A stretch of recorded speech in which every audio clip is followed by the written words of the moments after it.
الحمد لله الذي نصب من كل كائن على وحدانيته برهانا وتصرف في خليقته كما شاء عزا وسلطانا واختار المتقين فوهب لهم أمنا وإيمانا وعم المذنبين بحلمه ورحمته عفوا وغفرانا ولم يقطع أرزاق أهل معصيته جودا وامتنانا وأشهد أن لا إله إلا الله وحده لا شريك له شهادة مخلص من قلبه وأشهد أن سيدنا ونبينا ومولانا محمدا عبد الله ورسوله المصطفى من حزبه صلى الله تعالى عليه وعلى آله وأصحابه ومن اهتدى بهديه أما بعد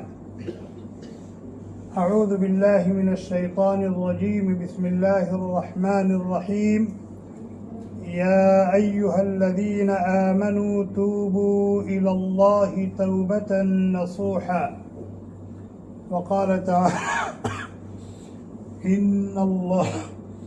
إن الله يحب التوابين ويحب المتطهرين. عن الأغر بن يسار المزني رضي الله عنه قال قال رسول الله صلى الله عليه وسلم يا أيها الناس توبوا إلى الله واستغفروه فإني أتوب في اليوم 100 مرة. وعن عبد الله بن عباس رضي الله عنهما قال قال رسول الله صلى الله عليه وسلم من لزم الاستغفار جعل الله له من كل ضيق مخرجا ومن كل هم فرجا ورزقه من حيث لا يحتسب أو كما قال النبي صلى الله عليه وسلم. آج اللہ کی توفیق سے ہم سب کا 24واں روزہ پورا ہونے والا ہے. چند روزے اور رہ گئے، یعنی رمضان کا یہ مبارک مہینہ اپنے اختتام کو ہے. ہمیں 2 باتوں کا بطور خاص اہتمام کرنا چاہیے. نمبر 1، توبہ و استغفار کا خوب اہتمام کریں تاکہ اس ماہ مبارک کی قدردانی میں جو ہم سے کمیاں اور کوتاہیاں ہوئی ہیں اس کے رخصت ہونے سے پہلے اس کی تلافی ہو جائے. اس لیے کہ یہ مبارک مہینہ پھر کسے ملے اور کسے نہ ملے. بہت سارے لوگ ہیں جو گزشتہ سال رمضان میں روزے رکھتے تھے، تراویح پڑھتے تھے، لیکن اس سال یا تو وہ ہیں نہیں یا ہیں لیکن روزہ رکھنے کے قابل نہیں، تراویح پڑھنے کے قابل نہیں. تو اس ماہ مبارک کا مل جانا اور اس میں اللہ تبارک و تعالیٰ کے جو احکام اس کے بندوں اور بندیوں کی طرف متوجہ ہیں ان احکام کی بجاآوری کی توفیق یہ بڑی سعادت کی بات ہے. اور یہ حدیث آپ نے بارہا پڑھی اور سنی ہوگی کہ روزے یعنی رمضان، روزے یعنی رمضان یہ کل قیامت کے دن روزہ دار کے لیے سفارش کریں. بھئی جب ہم اس کے حقوق ادا کریں گے اور وہ ہم سے راضی اور خوش ہو کر کے رخصت ہوگا تب تو ہمارے لیے سفارش کرے گا. اور اگر ہم نے اس کے حقوق ضائع کیے اور جیسے تیسے ہم نے اس کو گزارا تو وہ تھوڑی ہمارے لیے سفارش کرے گا. تو توبہ استغفار کا ایک بندے مومن کو تو عام دنوں میں بھی کثرت سے توبہ استغفار کرنا چاہیے.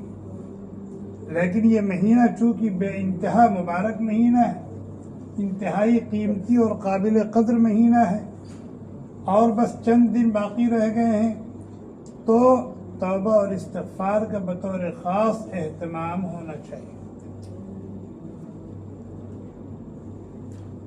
اللہ تبارک و تعالی نے قرآن کریم کی متعدد آیات میں اپنے بندوں اور بندیوں کو توبہ اور استغفار کی تاکید کی ہے۔ حتیٰ کہ انبیاء کرام دنیا میں تشریف لاتے تھے تو اپنی قوم کو توبہ و استغفار کی تاکید کرتے تھے، اور توبہ و استغفار کے اہتمام پر ملنے والے انعام و اکرام ان کے سامنے بیان کرتے تھے۔ حضرت نوح علیہ السلام نے اپنی قوم سے کہا، استغفروا ربکم استغفروا ربکم انہ کان غفارا، اپنے رب سے معافی مانگو، اپنے رب سے معافی مانگو، وہ بہت معاف کرنے والا ہے، بہت معاف کرنے والا ہے۔ اور معافی مانگنے پر وہ صرف معاف نہیں کرتا، اپنی عطاؤں اور نوازشات کی بارش برسا دیتا ہے۔ یرسل السماء علیکم مدرارا، تمہارے نفع کے لیے آسمان سے موسلادھار پانی برسائے گا۔ قحط پڑ جائے یا پانی ہماری پہنچ سے باہر ہو جائے، پھر دیکھیے کیا گزرتی ہے لوگوں کو۔ اور جن حالات میں حضرت نوح علیہ السلام نے اپنی قوم سے کہا تھا، استغفروا ربکم انہ کان غفارا یرسل السماء علیکم مدرارا، ایسا لگتا ہے کہ شرک اور کفر کی وجہ سے، معاصی و منکرات کی وجہ سے ان کے اوپر قحط کی شکل میں عذاب مسلط، اس لیے فرمایا یرسل السماء علیکم مدرارا وَيُمْدِدُكُمْ بِأَمْوَالٍ وَبَنِينَ، تمہارے اہل و عیال اور مال و منال میں اللہ تعالیٰ خوب ترقی دیں گے۔ کس کی برکت سے؟ استغفار کی برکت سے، توبہ کی برکت سے۔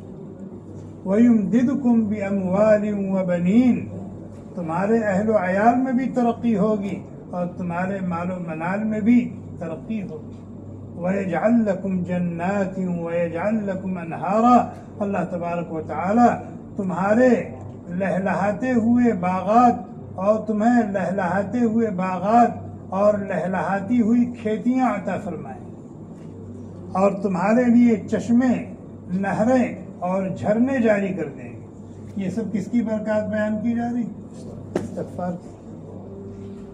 استغفار کی برکات۔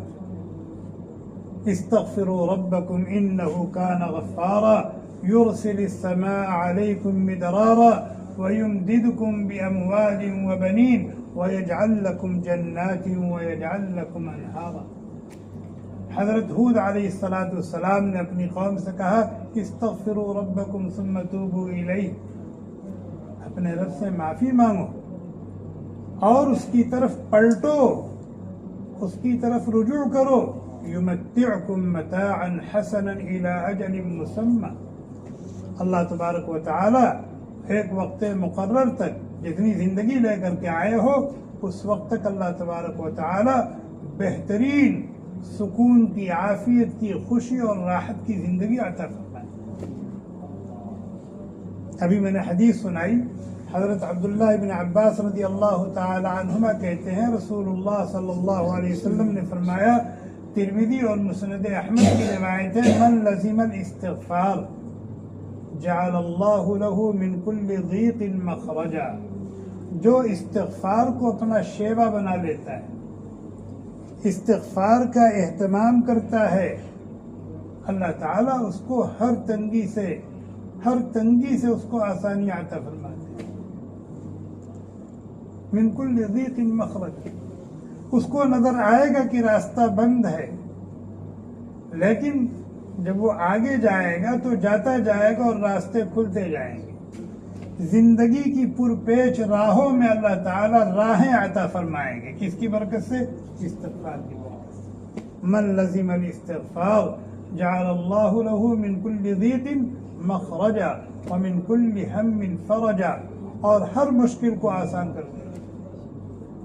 ہر رنج اور غم کو اللہ تعالیٰ کافور کر دے، ہر دکھ اور پریشانی کو اللہ تعالیٰ ختم فرما دے، اور جو مسئلہ تمہاری روزی کا ہے، ضروریات زندگی کا ہے، وَرَزَقَهُ مِنْ حَيْثُ لَا يَحْتَسِبُ، تمہاری ضروریات زندگی کا بندوبست اللہ تعالیٰ ایسی جگہ سے کریں گے کہ تم سوچ بھی نہیں سکو گے، تم سوچ بھی نہیں سکو گے، اور اللہ تعالیٰ ایسا کرتے ہیں۔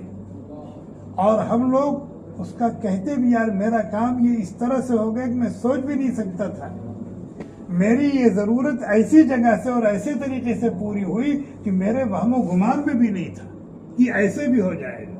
یہ اللہ تعالیٰ کرتے ہیں۔ اور توبہ و استغفار کا سب سے بڑا فائدہ کیا ہے معلوم ہے؟ یہ سب تو انعامات ہیں یہ توبہ و استغفار کے اہتمام کے، لیکن سب سے بڑی نعمت، سب سے بڑی نوازش، سب سے بڑی عطا توبہ کرنے والے کو، استغفار کرنے والے کو، معافی مانگنے والے کو کیا ملتی ہے؟ اللہ کی محبت، اللہ کا پیار، اللہ کا قرب، اللہ کی رضا اور خوشنودی۔ ان اللہ یحب التوابین، وہ صرف معاف نہیں کرتے، معاف نہیں کرتے، بڑے سے بڑا گناہ ہو، بڑے سے بڑا گناہ ہو معاف بھی کرتے ہیں اور انعام بھی عطا فرماتے ہیں، اور انعام اپنی محبت اور اپنے پیار کی شکل میں عطا فرماتے ہیں۔ ان اللہ یحب التوابین، اللہ تعالیٰ توبہ کرنے والوں سے محبت کرتے ہیں، اور جب تک وہ توبہ کرتے رہے گا اللہ تعالیٰ اس سے محبت کرتے رہیں گے۔ معاف تو کر دیا، قتل کا گناہ تھا معاف، زنا کا گناہ تھا معاف، شراب خوری کا گناہ تھا معاف، رشوت اور سود کا گناہ تھا معاف، اور دوسرے بڑے بڑے گناہ ہیں کتنے زیادہ کیوں نہ ہوں، سچی توبہ کیا سب معاف، سچی توبہ کیا سب معاف۔ اور اب تم میرے پیارے ہو، تم میرے محبوب ہو، تم میرے چہیتے ہو۔ ان اللہ یحب التوابین، اللہ تعالیٰ توبہ کرنے والوں سے محبت کرتے ہیں۔ جب تک وہ توبہ کا اہتمام کرتا رہے گا اللہ تعالیٰ اس سے پیار کرتے رہیں گے، محبت کرتے رہیں گے۔ اللہ تعالیٰ کا محبوب بننے کا بہت آسان طریقہ ہے، اللہ تعالیٰ کا محبوب بننے کا بہت آسان طریقہ ہے کہ بندہ توبہ کا اہتمام کرے۔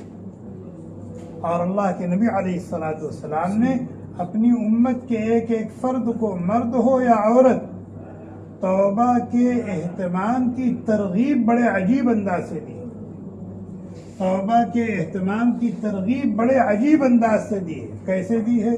یا ایھا الناس توبوا الی اللہ واستغفروہ، اے لوگو اللہ سے معافی مانگتے رہا کرو، توبہ کرتے رہا کرو۔ مجھے دیکھو نا، مجھے دیکھو نا، میں تمہارا نبی ہوں، تمہارے لیے اسوہ ہوں، میں ایک ایک دن میں 100 مرتبہ توبہ کرتا ہوں، میں ایک ایک دن میں 100 مرتبہ توبہ کرتا ہوں۔ اور یہ ہے کون؟ جن کے اگلے پچھلے اگر ہوں بھی تو سب معاف ہے۔ اولاً تو کوئی گناہ آپ کے کھاتے میں تھا ہی نہیں، نہ کبیرہ نہ صغیرہ، لیکن اگر ہو بھی تو اللہ تعالیٰ نے پہلے ہی کہہ دیا ہے کہ سب معاف ہے۔ لیغفر لک اللہ ما تقدم من ذنبک وما تأخر۔ پھر بھی آپ ایک ایک دن میں 100 مرتبہ توبہ کرتے تھے۔ حضرت عبداللہ ابن عمر رضی اللہ تعالی عنہما کہتے ہیں قلنا نعد لرسول اللہ صلی اللہ علیہ وسلم فی مجلس واحد 100 مرہ یقول رب اغفر لی وتب علی انک انت التواب الرحیم، کہ ایک ایک مجلس میں ہم نے گنا ہے، ایک ایک مجلس میں ہم نے گنا ہے، آپ پڑھتے تھے رب اغفر لی، رب اغفر لی، میرے رب مجھے معاف کر دے، وتب علی، رحمت کے ساتھ میری طرف توجہ فرما دے، انک انت التواب الرحیم، اور آپ تو رحمت کے ساتھ اپنے بندوں پر توجہ فرمانے والے ہیں ہی۔ اور صرف توجہ نہیں فرماتے ہیں، بلکہ اپنی رحمت کے سائے میں اس کو سمیٹ لیتے ہیں۔ تو ہم سب کو توبہ اور استغفار کا اہتمام کرنا چاہیے۔ اس موضوع سے متعلق قرآن کریم میں آیات بھی بہت ہیں اور کتب احادیث میں روایات بھی بہت ہیں، لیکن ان آیات اور روایات کو یہاں جمع کرنا اور پیش کرنا مقصد نہیں ہے، بلکہ مختصراً اس موضوع کی اہمیت کی طرف توجہ دلانا مقصد ہے کہ میں بھی متوجہ ہو جاؤں اور یہ اہم ترین عبادت کرنے کو اپنا شیوا بناؤں اور آپ بھی اس طرف متوجہ ہو جائیں۔ جیسے نماز پڑھنا بہت بڑی عبادت ہے، روزہ رکھنا بہت بڑی عبادت ہے، حج کرنا بہت بڑی عبادت ہے، تلاوت کرنا بہت بڑی عبادت ہے۔ من جملہ ان عبادات کے توبہ اور استغفار کا اہتمام یہ بھی بہت بڑی عبادت ہے۔ توبہ اور استغفار کا اہتمام یہ بھی بہت بڑی عبادت ہے۔ حضرت مولانا شاہ حکیم محمد اختر صاحب رحمۃ اللہ علیہ فرماتے تھے، میاں توبہ کا اہتمام کرتے رہا کرو، توبہ کا اہتمام کرتے رہا کرو، کاملین میں نہیں تائبین میں تو اٹھائے جاؤ گے، کاملین میں نہیں تو تائبین میں تو اٹھائے جاؤ گے۔ اور تائب ہے کون؟ التائب حبیب اللہ، التائب حبیب اللہ، اپنی کمیوں اور کوتاہیوں پر ندامت کے آنسو بہا لینے والا، اپنی نالائقی اور اپنی شرارتوں پر نادم اور شرمندہ ہو جانے والا، یہ ہے کون؟ اللہ کا حبیب، اللہ کا پیارا اور چہیتا ہے۔ ایک تو ہم توبہ اور استغفار کا خوب اہتمام کریں، رمضان میں بھی اور رمضان کے جانے کے بعد۔ اس سے تو انکار نہیں کہ ہم گناہگار نہیں ہیں، ہمارے کھاتے میں کمیاں اور کوتاہیاں نہیں ہیں، نالائقیاں اور شرارتیں نہیں ہیں، اور جب انکار نہیں ہے تو پھر اس کی تلافی کی کوشش تو ہونی چاہیے نا، تاکہ دنیا سے جائیں تو صاف ستھرے ہوگی۔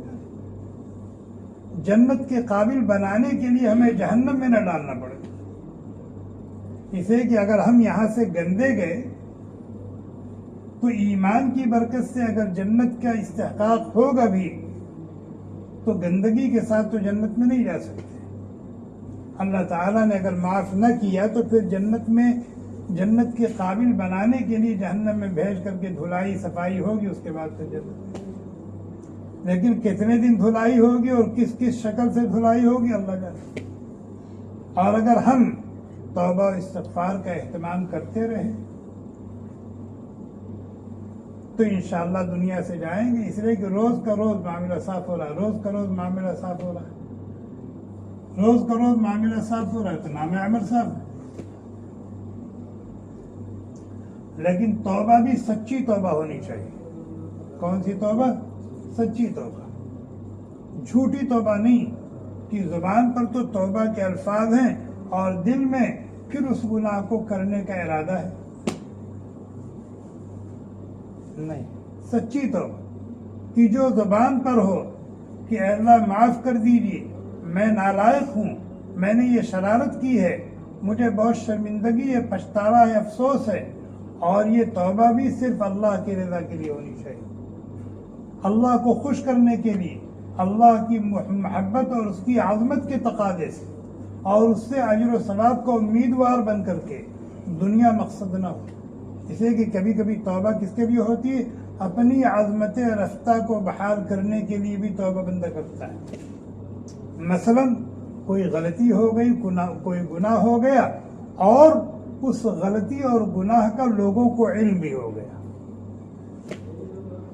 اب توبہ کر رہا ہے لوگوں کو دکھانے کے لیے، بتانے کے لیے، تاکہ جو اس کی شان یا اس کا دامن داغدار ہوا ہے اور اس کی عظمت داؤ پر لگ گئی ہے وہ بحال ہو جائے۔ نہیں، توبہ کس کے لیے ہو؟ اللہ کی رضا، اور اپنے کیے پر سچے دل سے ندامت اور پچھتاوا بھی ہو، اور گناہ سے، جس گناہ سے توبہ کر رہا ہے اس گناہ سے اور گناہ کے اسباب سے بھی فوراً الگ تھلگ ہو جائے، اور اگر کوئی ایسی معصیت، ایسا گناہ ہے جس کا تعلق حقوق خلق سے ہے تو ان حقوق کی ادائیگی ضروری ہے۔ اگر ان حقوق کی ادائیگی نہیں ہوگی یا ان حقوق کو معاف نہیں کرایا جائے گا تو آدمی بیت اللہ میں بھی بیٹھ کر کے توبہ کرے گا تو اس کی توبہ قبول نہیں ہوگی۔ کسی کا مال دبایا ہے تو یا تو اسے معاف کرا لو یا پھر اس کو واپس کرو۔ اگر وہ مر گیا ہے تو اس کے ورثہ کو واپس کرو۔ اگر اس کا کوئی وارث نہیں ہے یا پتہ نہیں کس کا مال ہم نے دبایا تھا اور کھایا تھا، کہاں چلا گیا پتہ نہیں، تو اس کی نیت سے صدقہ کرو۔ یہ ہے مال کے حقوق مادیہ کی ادائیگی کا طریقہ۔ اور اگر کسی کے ساتھ ہم نے کوئی زیادتی کی ہے، گالی دی ہے، غیبت کی ہے، چغلخوری کی ہے، الزام لگایا، بہتان لگایا، دل آزاری کی ہے تو اسے معاف کرو، معاف کراؤ تب معافی ملے۔ اور چوتھی شرط یہ ہے کہ بندہ جب توبہ کر رہا ہے تو اس وقت یہ عزم مصمم ہو کہ جان چلی جائے گی اب آئندہ یہ گناہ نہیں کروں گا۔ جان چلی جائے گی، چلی جائے، لیکن اب یہ گناہ میں نہیں کروں گا۔ اس وقت یہ پکا ارادہ ہونا چاہیے توبہ کرتے وقت۔ اور توبہ کی قبولیت کا ایک وقت بھی مقرر ہے، اس وقت کے اندر توبہ کرے گا تو توبہ قبول ہوگی۔ اور وہ کیا ہے؟ جب انسان دنیا سے جانے لگتا ہے اور اس کی روح اکھڑنے لگتی ہے، جس کو کہتے ہیں جاکنی کا عالم، تو اس سے پہلے اگر من وجہن اس دنیا میں ہے، من وجہن اس دنیا میں ہے، ایک قدم ادھر ہے ایک قدم ادھر ہے، موت کے فرشتے آ گئے ہیں، نظر آ رہے ہیں، اب اس وقت توبہ کرے گا تو توبہ قبول نہیں ہوگی۔ مسند احمد کی روایت ہے، حضرت عبداللہ ابن عمر رضی اللہ تعالی عنہما کہتے ہیں اللہ کے نبی علیہ السلام نے فرمایا ان اللہ یقبل توبۃ العبد ما لم یغرغر، اللہ تعالی بندے کی توبہ قبول کرتے رہتے ہیں جب تک کہ اس کی روح، اس کی جان حلق کو آگے نہ اٹک گئی۔ اس کا مطلب وہی ہے کہ آثار موت ظاہر نہ ہو گئے ہوں۔ جب تک آثار موت نہ ظاہر ہوئے ہوں اس سے پہلے تک توبہ قبول ہے۔ شرک سے توبہ کرو گے قبول ہے، کفر سے توبہ کرو گے قبول ہے، معاصی و منکرات سے توبہ کرو گے قبول ہے۔ تو توبہ کی صحت اور اس کی قبولیت کی یہ جو 5 شرائط ہیں، ان 5 شرائط کا استحضار رکھتے ہوئے، خیال کرتے ہوئے توبہ کرنا۔ اور جب آدمی اس طرح سے توبہ کرے گا تو گناہ کتنے زیادہ کیوں نہ ہو، کتنے بڑے کیوں نہ ہو، اللہ تعالیٰ سب معاف کر دیں۔ قل یا عبادی الذین اسرفوا علی انفسہم لا تقنطوا من رحمت اللہ ان اللہ یغفر الذنوب جميعا۔ یہاں رک کے ٹھہر کر کے سوچنے کی ضرورت ہے۔ اگر اولاد ماں باپ کی شان میں گستاخی کر دے، ان کے ساتھ بے ادبی سے پیش آئے، ان کے کچھ حقوق ضائع کر دے تو باپ کہتا ہے یہ میرا بیٹا نہیں، چل نکل جا۔ وہ جو ہے نا وہ میرا بیٹا نہیں ہوتا۔ ماں بھی کہہ دیتی ہے، باپ بھی کہہ دیتا ہے نا۔ لیکن اللہ تعالیٰ کہتے ہیں قل یا عبادی الذین، میرے بندے جنہوں نے میری نافرمانی کر کے اپنے آپ پر ظلم کر رکھا، ان کو بھی اپنا کہہ رہے ہیں، جنہوں نے اللہ تعالیٰ کی معصیت اور نافرمانی کر کے، ان کے حقوق کو ضائع کر کے، ان کے احکام و اوامر کو چھوڑ کر کے، ان کی حدود کو توڑ کر کے اللہ کو ناراض کیا ہے، ناخوش کیا ہے، ان کو بھی کیا کہہ رہے ہیں؟ عبادی، میرے بندوں سے کہیں گے، میرے بندوں سے۔ کتنے کریم ہیں، کتنے رحیم۔ لا تقنطوا من رحمت اللہ، اللہ کی رحمت سے مایوس مت ہو۔ ہاں، رحمت خداوندی کی طلب اپنے اندر پیدا کرو۔ دیکھو اللہ تعالیٰ اٹھا کر کے اپنی رحمت کے سائے میں لے لیتے ہیں کہ نہیں لیتے؟ ان اللہ یغفر الذنوب جميعا، اور معاف کرنا یہ تو اللہ تبارک و تعالیٰ کی صفت ہے۔ اور معاف کرنا اللہ تعالیٰ کو اچھا لگتا ہے. تمام گناہوں سے معافی مانگو گے تمام گناہوں کو معاف کر دو. ایک حدیث ہے، حدیث قدسی ہے، یا ابن آدم انک ما دعوتنی ورجوتنی غفرت لك على ما كان منك ولا ابالی. ابن آدم تو نے مجھ سے لو لگائی ہی نہیں، تو نے مجھ کو پکارا ہی نہیں، اور نہ میں تو تیرے سارے گناہوں کو معاف کر دیتا، جتنے بھی ہوتے مجھے پرواہ بھی نہیں ہوتی، تو نے کیا کیا. یہ ابن آدم لو بلغت ذنوبك عنان السماء ثم استغفرتنی غفرت لك ولا ابالی. اے ابن آدم، اگر تو گناہ کرے اور کرے اور کرے اور تیرے گناہوں کا ڈھیر اٹھتا ہوا اٹھتا ہوا اٹھتا ہوا زمین کو بھرتا ہوا آسمان کو چھونے لگے، اور تو سچے دل سے کہہ دے کہ اے اللہ مجھے معاف کر دے، میں معاف کر دوں گا، مجھے پرواہ بھی نہیں ہوگی. اتنا گناہ کوئی کر سکتا ہے؟ اس حدیث میں جس گناہ کو معاف کرنے کی بات کہی جا رہی ہے اتنا گناہ کوئی کر سکتا ہے؟ پوری دنیا کے انسان مل کر کے اتنا گناہ نہیں کر سکتے کہ پوری روئے زمین بھر جائے اور پھر وہ ڈھیر اٹھتے اٹھتے اٹھتے اٹھتے آسمان کو چھونے لگے. کون اتنا گناہ کر سکتا؟ لیکن اللہ تعالیٰ کہتے ہیں ہم اس کو بھی معاف کر دیں گے، تو پکار کے تو دیکھو، معافی مانگ کے تو دیکھو. یا ابن آدم لو اتیتنی بقراب الارض خطایا ثم لقیتنی لا تشرک بی شیئا لاتیتک بقرابها مغفرہ. اگر سمندر کے جھاگ کے برابر بھی تیرے گناہ ہوں، یہاں کہاں جھاگ نظر آتے ہیں، جہاں موجیں اٹھتی ہیں اور وہ موجیں ساحل سے آ کر کے ٹکراتی ہیں اور اس کی وجہ سے جھاگ پیدا ہوتے ہیں، تو وہ جھاگ اتنے ہوتے جیسے پہاڑ. اللہ تعالیٰ کہتے ہیں کہ اگر تیرے گناہ اتنے یا اس سے بھی زیادہ ہوں، تم نے میرے ساتھ شرک نہیں کیا ہے، تو میں اس کو بھی معاف کر دوں. اللہ تعالیٰ ہمیں اس کا یقین عطا فرمائے. اگر کبھی استغفار اور توبہ کا ارادہ بندہ کرتا ہے تو فوراً شیطان آ جاتا ہے کہ یہ توبہ نہ کرنے پائے، یہ معافی نہ مانگنے پائے. کیوں؟ ابھی توبہ کر لے گا، معافی مانگ لے گا تو سارے گناہ بھی معاف ہو جائیں گے اور اللہ کا محبوب بن جائے گا. اس لیے وہ کہتے ہیں میاں یہ منہ اور مسر کی دال، یہ منہ اور مسر کی دال، تم توبہ کرنے جا رہے ہو، تم کو اللہ تعالیٰ معاف کریں گے.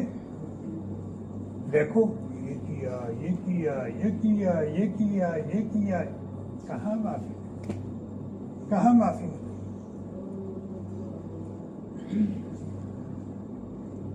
اسی لیے اللہ تعالیٰ کہتے انک ما دعوتنی ورجوتنی، تم نے مجھ سے لو لگائی نہیں، مجھ کو تم نے پکارا نہیں. اور کب بندہ نہیں پکارتا ہے؟ مایوس ہوتا ہے، اللہ تعالیٰ کی بخشش پر، اس کی مغفرت پر یقین نہیں ہوتا. تو ہم اس کا اہتمام کریں بطور خاص رمضان میں اور رمضان کے بعد پوری زندگی. دوسری بات جس کا ہمیں اہتمام کرنا چاہیے، جیسے دیکھیے نماز میں کچھ بھول چوک ہو جائے، کوئی عمل آگے پیچھے ہو جائے، کچھ کمی بیشی ہو جائے، تو اس کی تلافی کیسے ہوتی ہے؟ سجدہ سہو سے 2 سجدے کر لیجئے، اس کی تلافی ہوگی. اسی طریقے سے روزوں میں بھی کمی کوتاہی ہوتی ہے، نقص اور قصور لاحق ہو جاتا ہے. جتنے لوگ یہاں بیٹھے ہیں، آج 24واں روزہ ہے، کوئی یقین کے ساتھ کہہ سکتا ہے کہ اللہ تعالیٰ کو جیسا روزہ مطلوب ہے ہم نے وہ روزہ رکھا ہے؟ روزے میں روزہ دار کو جس طرح سے رہنا چاہیے، روزوں کے جن آداب کی پوری رعایت ہونی چاہیے وہ ہم نے کیا ہے؟ کوئی نہیں کہہ سکتا، کوئی نہیں کہہ، میں تو نہیں کہہ سکتا. تو پھر اس کمی کوتاہی کی تلافی کیسے ہوگی؟ نماز میں کمی کوتاہی ہوئی تو سجدہ سہو سے تلافی کر لی، لیکن اگر روزے میں کمی کوتاہی ہوئی تو اس کی تلافی کیسے ہوگی؟ اس کی تلافی صدقۃ الفطر سے ہوگی. نبی علیہ الصلوۃ والسلام نے اپنے جس ارشاد میں صدقہ فطر کی مشروعیت کو بیان کیا ہے، وہیں اس کی مشروعیت کی حکمت کو بھی بیان کیا ہے. طہرۃ للصائم من اللغو والرفث، طہرۃ للصائم من اللغو والرفث. یہ صدقۃ الفطر کی مشروعیت ہوئی ہے روزہ دار کے روزے میں در آنے والی کمیوں کوتاہیوں کو دور کرنے کے لیے، اس کی تلافی کے لیے. ٹھیک ہے، روزہ ہم نے رکھا تھا، ہمارے روزے میں کمی کوتاہی ہوئی ہے تو ہم اس کی تلافی کے لیے صدقۃ الفطر ادا کر دیں. لیکن ہمارے جو نابالغ اور چھوٹے بچے ہیں ان کی طرف سے کوئی صدقۃ الفطر ادا کروا رہے ہیں. ابھی ایک بچہ دنیا میں آیا ہے، چند گھنٹوں کا، صبح صادق سے 1 گھنٹہ 10 منٹ پہلے، عید کے دن صبح صادق سے 2 منٹ پہلے پیدا ہوا ہے، اس کی طرف سے بھی صدقہ فطر نکالا جائے گا نا. تو اس کی طرف سے کوئی صدقۃ الفطر نکلوا رہے ہیں، وہاں کون سی کمی ہے؟ اس کی طرف سے اس لیے نکلوا رہے ہیں کہ اس کی وجہ سے بھی ہمارے روزے میں نقص آیا ہوگا. نہیں سمجھ میں؟ نوکر چاکر کی طرف سے بھی صدقۃ الفطر ادا کروایا جاتا ہے، نابالغ بچوں اور بچیوں کی طرف سے بھی صدقۃ الفطر ادا کروایا جاتا ہے. اس لیے کہ روزوں میں قصور جہاں ہماری وجہ سے پیدا ہوتا ہے، وہیں ان لوگوں کی وجہ سے بھی ہمارے روزے میں قصور آ جاتا ہے. مثلا روزے کی حالت میں منع کیا گیا چیخو چلاؤ نہیں، ڈانٹو ڈپٹو نہیں، گالی گلوچ مت کرو. اب کسی بچے کو دیکھا شرارت کر رہا، اس پر برس پڑے تو نقص آیا کہ نہیں روزے میں؟ سبب کون بنا؟ باندی ہے، غلام ہے، ان کی وجہ سے نقص آ جاتا ہے روزے میں. تو اس لیے اللہ تبارک و تعالی روزہ دار کی طرف سے بھی صدقۃ الفطر ادا کرواتے ہیں تاکہ روزے میں آیا ہوا خلل دور ہو جائے، اور ان تمام لوگوں کی طرف سے بھی صدقۃ الفطر ادا کرواتے ہیں جن کی وجہ سے اس کے روزے میں خلل پیدا ہونے کا احتمال ہے. ایک حکمت تو یہ ہے کہ اس کی صدقۃ الفطر کی مشروعیت. وَطُعْمَةً لِلْمَسَاكِينَ وَطُعْمَةً لِلْمَسَاكِينَ. اور صدقۃ الفطر کی مشروعیت کی ایک حکمت یہ بھی ہے کہ بھئی اب تم عید مناؤ گے نا، تم اور تمہارے بچے، تمہاری بیویاں اچھے اچھے کپڑے پہنیں گے، اچھے اچھے کھانے گھر میں پکیں گے اور خوشیاں منائی جائیں گی. تو بتاؤ تمہارے پاس پڑوس میں جو مسکین اور غریب لوگ ہیں وہ لوگ کیسے عید منائیں گے؟ بھئی ان کے اپنے بھی تو جذبات ہیں، انہیں بھی تو اچھا کپڑا چاہیے عید کے دن، انہیں بھی تو نئی چپل چاہیے. تو ان کا بندوبست اس طریقے سے ہو جائے گا نا، ان کا بندوبست اس طریقے سے ہو جائے. وَطُعْمَةً لِلْمَسَاكِينَ. تو ہم صدقۃ الفطر کی ادائیگی کا اہتمام کریں اور کوشش یہ کریں کہ صدقۃ الفطر اپنے ہاتھ سے کسی نادار، غریب، محتاج کے ہاتھ پر رکھ دیں، اور عید سے اتنے پہلے رکھ دیں کہ اس کی کوئی ضرورت ہو تو اپنی ضرورت پوری کر دیں، کھانے پینے کی ضرورت ہو تو کھانے پینے کا بندوبست کر دیں، پہننے اوڑھنے کی بات ہو تو وہ اس کا بندوبست. اب ہم نے عید کے دن لے جا کر کے کسی کو 20 ریال دیا، اب اس کے بچے کے پیر میں چپل نہیں تھا، اب کہاں جائے گا وہ چپل لانے کے لیے؟ رات بھر روتا رہا، ابو میرے پاس چپل نہیں، فلاں کے پاس چپل آ گئی، فلاں کی ٹوپی بھی آ گئی، فلاں کا کرتا بھی آ گیا، میرا ابھی کچھ بھی نہیں آیا.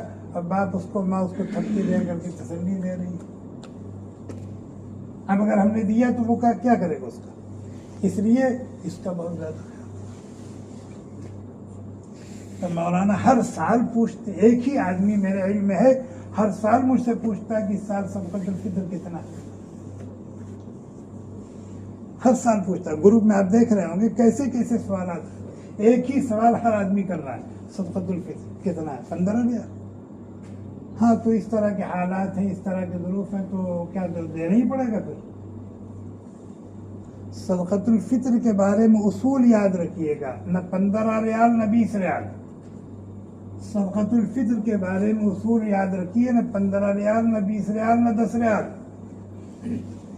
2.25 کلو احتیاطاً 2 کلو، 2.25 کلو احتیاطاً 2 کلو گندم یا چاول،